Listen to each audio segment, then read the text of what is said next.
the R3 looks pretty good, but the R work is horrible. Why? Because the R3 only explains the experimental data. The R work also tries to bring with itself all the information on the structural data, so that the solvent and so on, and that's how you end up with this terrible set of values. But you can see that now already the solvent has been taken into account, and you see now we go from 3326 to a much more reasonable value of 16.5 and 17.5. And here you see you have the same problem, and so here you get updates of the structures. The problem is that because you have two of them running at the same time, they're going to be swapping itself on themselves. And notice that I have asked it to add hydrogens. Okay? Why did I ask it to add hydrogens? Because in general, having the hydrogens, especially at higher resolutions, will give you a much better so it will actually confine the positions that are available to the carbons, and it will make them give you a much better model. Even though you cannot see them, they act as restraints for the carbons, and in general produces a better model. And so the other thing that we have here is, notice also that job number 4 compared to job number 3 has a worse set of values. You see? Oh. Why is that? Because remember, here we randomized the B factor. The B factors. This is TLS. This is the aniso, this is the TLS. aniso. And so we do expect that at the beginning we're going to get bad values until, see, it starts as solvent flattening, which it only does once. Then it does rigid body fit, okay? No, sorry, real space refinement. So RSR, you see, real space refinement. Okay? Then from there it will do, see, XYZ, and XYZ stands for refinement X, Y, and Z, which is actually reciprocal refinement. So refinement in the reciprocal space, not density versus coordinates, but FO versus FC. You see what I mean? So real space refinement means that you're trying to put your atom inside of your density. Okay? Reciprocal refinement, which is the actual better way of refining stuff, what you do is you take your structure and you calculate from the structure the calculated structure factors and the phases. Now you compare the calculated structure factors with the observed structure factors. If they become more similar by moving some atoms, you say, haha, that means that my phases must be better, because FO and FC have become more similar. Thus now I can say that my alphas have been refined, my phases have been refined. See? If they become more different, I disregard the last couple of changes that I did. I go back to the original structure and change the position of a couple of other atoms, calculate FC again, do the comparison again, until I find some change in atoms that makes FO and FC be more similar to each other. You see? Yeah, now you can see how it's working. Okay? And so here you can see how, in general, reciprocal space refinement improves the R work, which is the blue one, the R factor, but makes the R3 worse. This is a general feature of this, especially when you're at the very last stages. This happens quite often. Yeah? So that means that now we need to check what happens when, so the next step will be B factor refinement. So with the B factor refinement, hopefully we will see some improvement coming in there. See? With the B factor refinement, the ADP has become better, but especially, sorry, the R factor has become better, but also the R3 has become better. And notice that the difference between the two is about 2.5, sorry, about 2.5, isn't it? Which is still plenty of time. So that, remember, you want to have a difference of about 5 at maximum. That means that you can still survive quite a lot of that. And see, you see how here the ADP refinement, the B factor refinement, has massively improved the what's it called, the R free. You see, that's because you remember here we randomized the R free, and because we randomized the R free, the result is that we randomized the B factors, which means that the ADP was terrible in the beginning. So that means that now it should be running like this for a while. Okay? Here you can actually see the writing of it. So what it is doing in writing. Okay? Oh.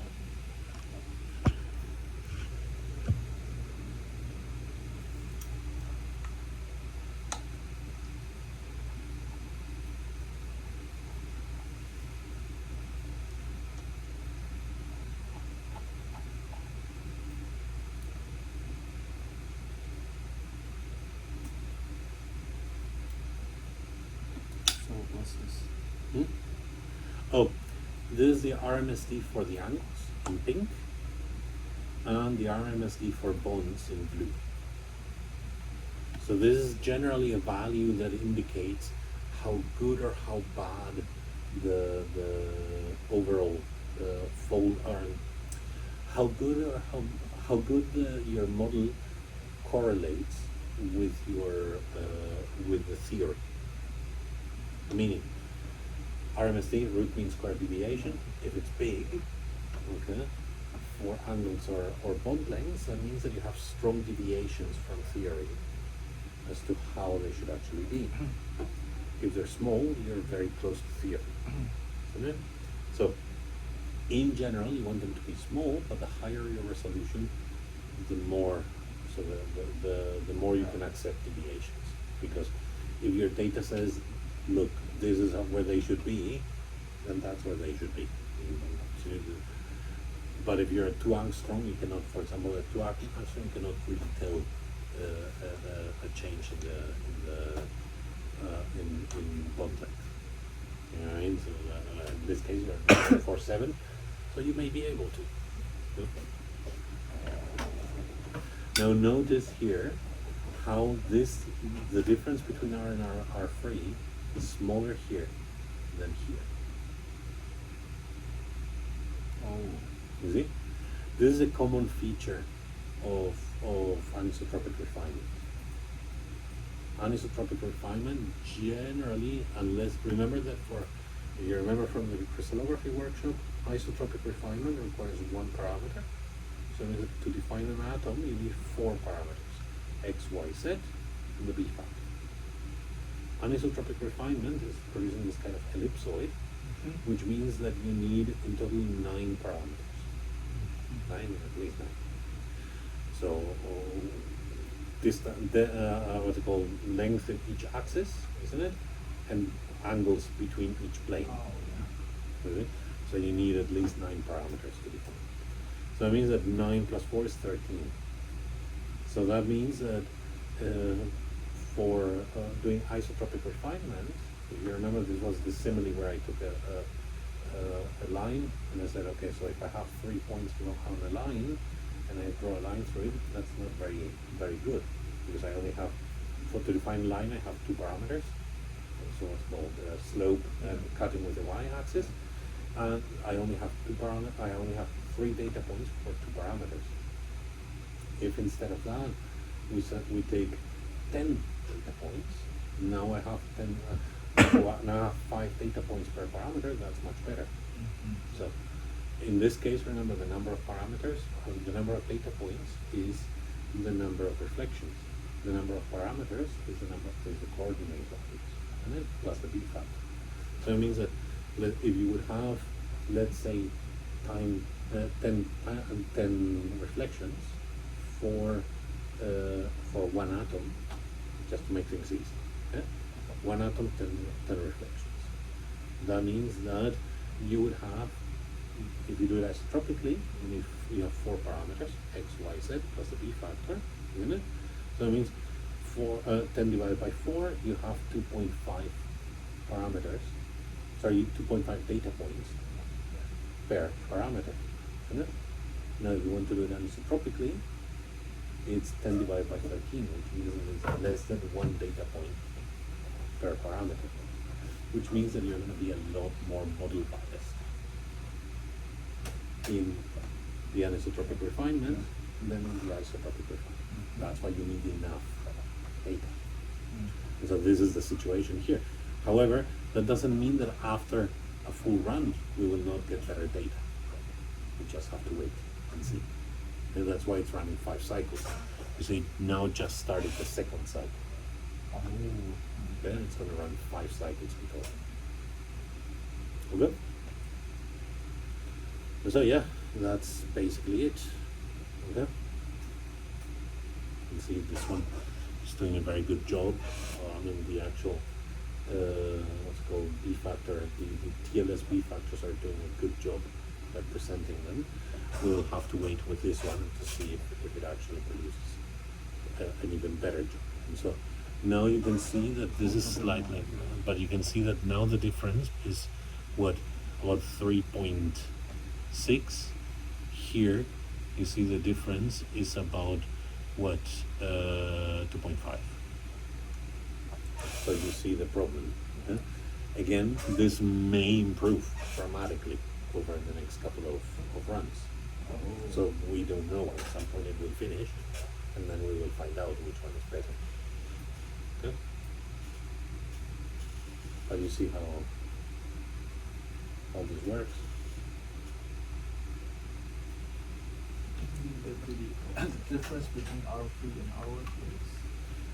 Remember, R is the comparison between all data points with all between all FOs versus all FCs. The R3 is the comparison between the free data set and the calculated free subset. And so what that means is that it is free of model bias, because the free subset is defined as the subset of reflections that we're not using to generate the model.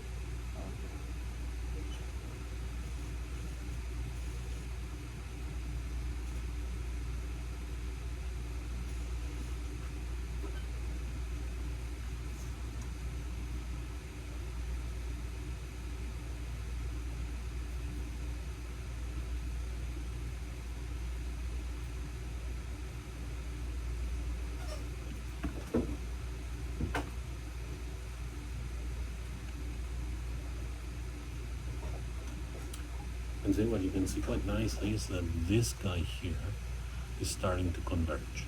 And now it's going a bit up, and so probably it's going to stay about there for the rest. In this case, we don't really have that. So you can see that it's sort of one big jump, now we have another jump, probably will continue to jump at least a couple of more. So it may be that we end up with better data with anisotropic refinement than with isotropic refinement. Again, we need to wait.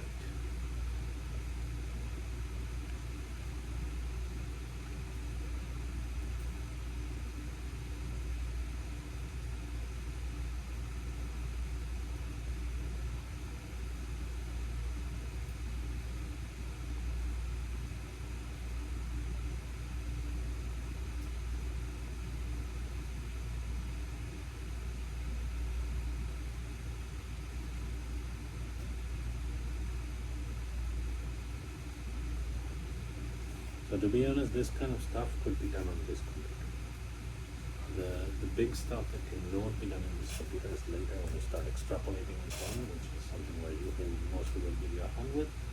At that point, you need loads of computing power, proper loads of it. Well, I was wrong. That is a huge improvement. See?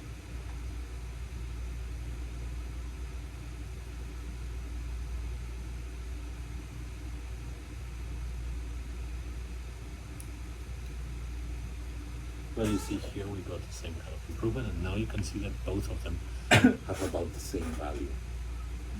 So now the question is whether the anisotropic refinement will, or rather, this is catching up to that. If you remember, this one started above 18.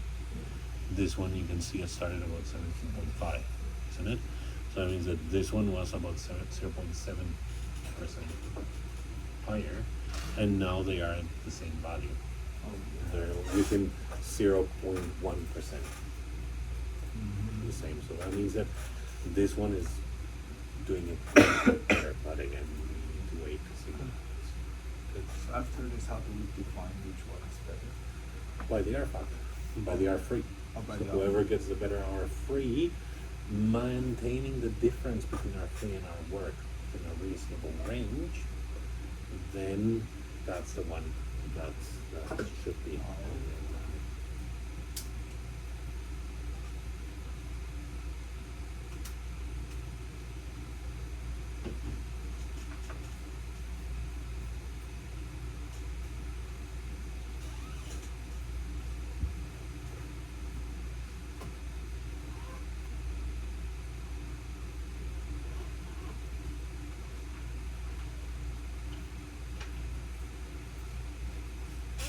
By the way, did I talk to you about that for this semester, so when the semester is over, I would like to do the crystallography workshop again. But in this case, I would like to modify it a bit to add a bit of, since we're now doing the FOCC and we're doing what's called the extrapolation and stuff like that, I think it makes much more sense that we go in that direction. And that not only a bit of processing and traditional design, but looking a bit into that. And I mean also More advanced. sorry, what? More advanced. Exactly, because I think hopefully by the end of the class, of the protein structure and dynamics class, they will have an idea of how refinements, how traditional methodologies work, and a slight bit about how extrapolation and so on work. And then, the idea is, okay, now let's do it for real in the class. Because I think that makes a lot more sense than playing around with the other stuff. Okay, now it's become that. 15.6 to 15.9. So that's what I mean, that under these conditions, it's so you are right at the edge. You need to see what happens. So right now you can see there's a 3-point difference here, which is reasonable.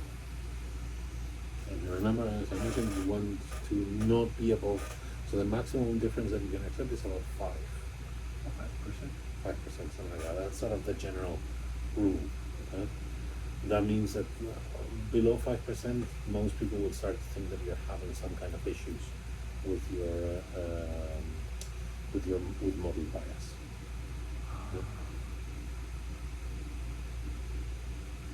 But that's why, so 3 as you have right now is a very reasonable amount. However, another way I look at this also is that I want to see a significant improvement. So if the more simple methodology, which is the TLS methodology, will give me a very similar value to the more advanced, i.e. the anisotropic methodology, then generally I prefer the more simple. Even if it's a slight bit worse, I make fewer assumptions. You know what I mean? So that means that, well, I would like to see at least 0.5% difference between the two of them.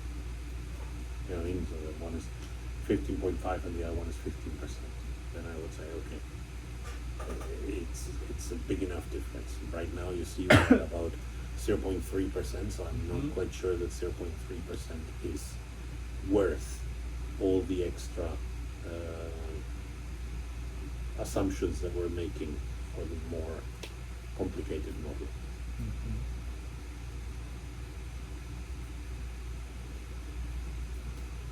Oof, it's really using a lot of memory.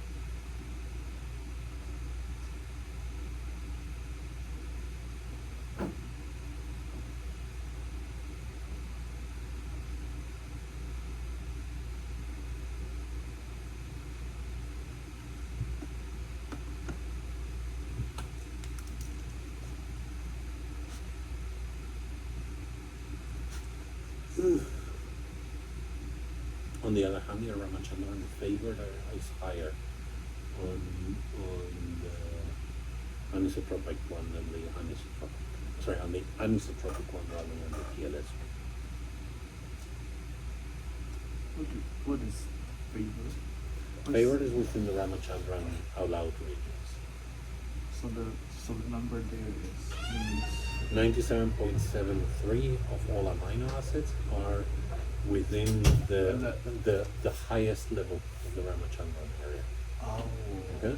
Then there is Ramachandran allowed, which is sort of, if you remember from the Ramachandran plot, you have this big peak and then Yeah. everything else is sort of flattening out. Ramachandran allowed is a flattening out region. oh. And then the Ramachandran outliers, which you see you have none, are the ones that are outside of the allowed regions. Oh, Okay?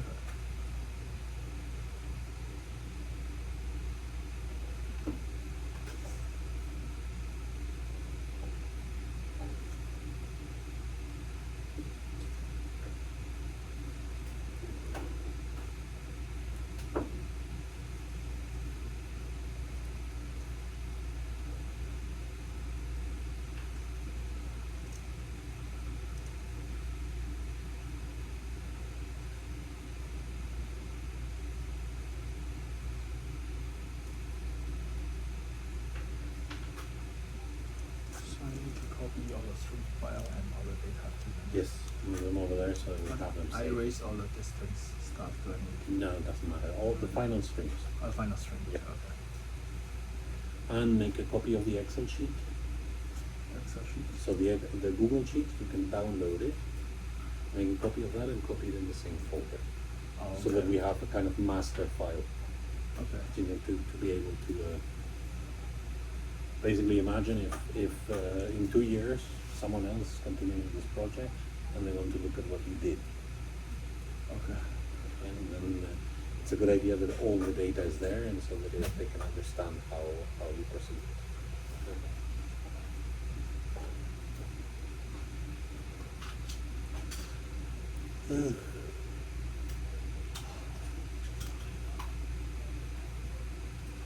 See, now we're at 0.5% difference. So I would say it's a significant improvement. 15.3 versus 15.8. You see?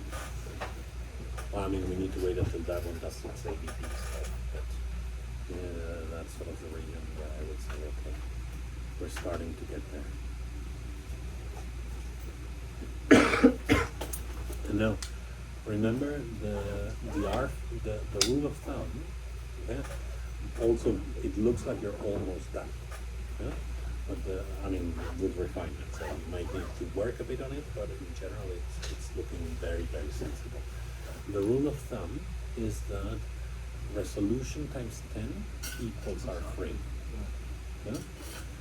But the lower the higher the resolution, the bigger the tolerance. The meaning, and the opposite is also true. What I mean is that a 3 angstrom structure, I would expect you to get an R3 of say 28%. Because I would think that fitting the data should be easy. You know what I mean? So, meanwhile, at what's the name of it? For example, what's the name of it? For example, a 1 angstrom structure, maybe you can accept an R3 of 13%. You see what I mean? About 2 angstroms, so between 2 and 2.5, I would expect basically this rule to hold completely true. 2 angstrom structures should have about a 20% R3, 2.5 angstrom structures should have about a 25% R3. At 1.5, so what you have about 1.5, I would say that you're slightly minimum. So basically, you know, a 16%, for example, might be acceptable. And so you can see that right now you're at 1.5 and so on 1.6. Sorry, 16% and 15%. So basically, very much within the region that I would consider acceptable.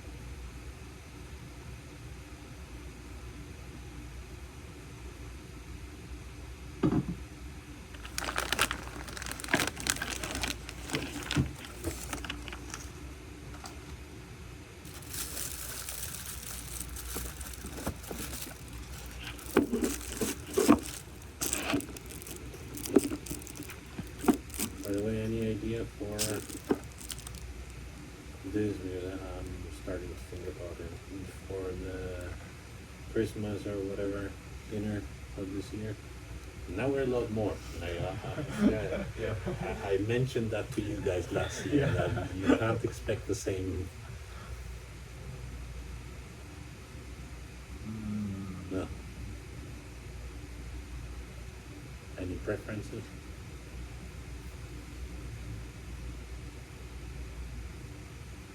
No. Probably European style. European style you prefer? Okay. Let me think what I can find. It's expensive in Oh, Taiwan. I Yeah. Nah, but I mean, I know a couple of places, so I'm sure I can think of something that could work. There's actually at in No Japanese other style, just Taiwanese I PI, bought they will the treat their Kentucky. student to go to some buffet. Yeah, yeah. Yeah, some buffet, some Japanese buffet or. Oh yeah, sort of look Yeah. all you can eat or something. Like that. all you can eat. Well, I mean, if you want something like that, I'd be happy to. In general, my main problem is that I find that I never eat enough for the all you can eat to work. For me, do you know what I mean? Like I get full at the level where I'm like, okay, so I spend 1,000 NTD and I could have gotten this for like 800 in a normal place. Do you know what I mean? But if you guys think you can eat enough to make it worth it, Always can. that's what I'm saying. That, you know, if you guys feel you can make it work, I'm happy to invite you to an all you can eat. Okay. If not, maybe some other place. I'm thinking. Well, I don't know. I have to think. Like for European style, I think I could find something as well. Not the best one ever or anything, but definitely eatable. I was yesterday and I really liked it, and we ate